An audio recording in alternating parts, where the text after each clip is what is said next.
Welcome to Lecture 1.4. And honestly, this might be the most important 15 minutes you spend in the entire course. What I'm about to walk you through is the exact method that separates the students who finish their CCNA from the 80% who quit somewhere in the middle. Write it once now and come back to it every single time you feel stuck or overwhelmed. Here's the uncomfortable truth. 80% of students walk away from courses like this one within the first 3 weeks. And it's almost never because they're not smart enough or don't have the time. It comes down to method.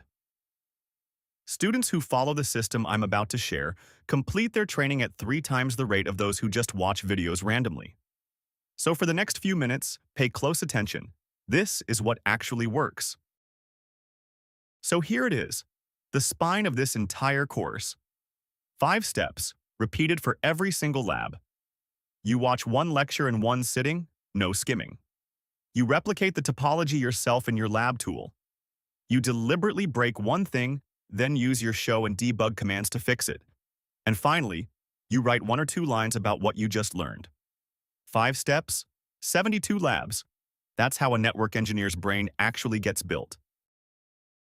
Now, every lab you open follows the same 7-part structure, so once you've done one, you've done them all. You start with the objective, study the topology and addressing table, work through the tasks, then prove it with verification and troubleshooting. And here's the part most students skip, the reflection questions. Don't. That's where raw knowledge actually turns into understanding you can use on the exam and on the job. So how does that structure fit into your day? 30 focused minutes. That's all I'm asking for. 5 minutes warming up with yesterday's notes, 15 minutes watching and replicating the new lab, 7 minutes deliberately breaking it and fixing it, and 3 minutes writing down what you learned. Do that 5 days a week, review on day 6, and rest on day 7. That rest day isn't laziness. It's when your brain actually locks the learning in. Now, to make that 30 minutes pay off, I'm handing you 3 weapons. Cheat sheets. 8 PDFs, 1 per domain. Print them, mark them up, live with them. Structured notes map directly to the 200-301 blueprint, so you're never guessing what the exam actually cares about. And the topology files themselves, the exact pkt, .gns3, and .unl labs I use on screen, so you skip setup and go straight to building. Use these, and you offload most of the memorization to the page. With your weapons in hand, let me steer you clear of the 4 traps that take out most students. 1. Watching without building. Your brain doesn't absorb networking by observation. It absorbs it through your fingers, so open Packet Tracer before you ever press play. 2. Skipping fundamentals because they feel slow. That's the foundation everything else stands on. 3. Memorizing commands. Real engineers understand patterns, so always ask why a command works, not just what to type. And 4. Going silent when you're stuck. Most quitters are one question away from a breakthrough. Post in the Q&A the same day, and I'll respond fast. And speaking of getting stuck, when it happens, and it will, follow this ladder in order. First, rewatch the lecture at 3/4 speed. Slowing down surfaces the details your brain skipped the first time. Still stuck? Pull up the cheat sheet for that domain. The visual layout often triggers the aha moment. Next, check the troubleshooting playbook in section 10 because your exact error is probably already documented there. And if all 3 fail, post in the Q&A with what you've tried.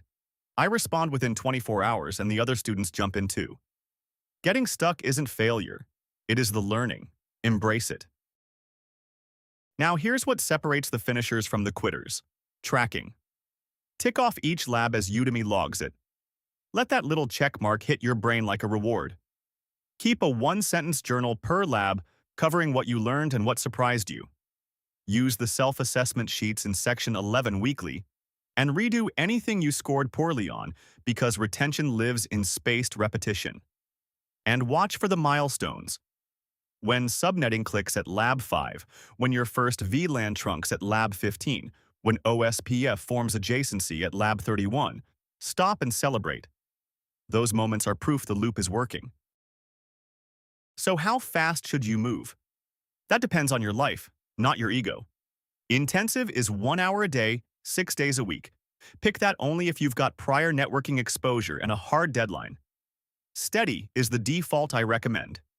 30 minutes, 5 days a week, finishing in about 10 weeks. Relaxed is 20 minutes, 4 days a week, and it's a perfectly valid choice if you're juggling a job and family. The math doesn't care which lane you pick, but switching paces is fine, quitting isn't. If there's one line from this entire onboarding I want burned into your memory, it's this. Hands on the keyboard beats, eyes on the video. Watching me type a command teaches you almost nothing. Typing it yourself, breaking it, and fixing it is what wires the knowledge in. Every step of that 5-part loop only works if your fingers are moving. So when in doubt, pause the video and open the lab. So here's where it gets real. You now know the method, the 5-step loop, the discipline, the mindset that separates the finishers from the 80% who fade out. What you do in the next hour is what decides whether this course actually changes your skill set. Head into Section 2, install Packet Tracer, and I'll meet you at your first CLI prompt.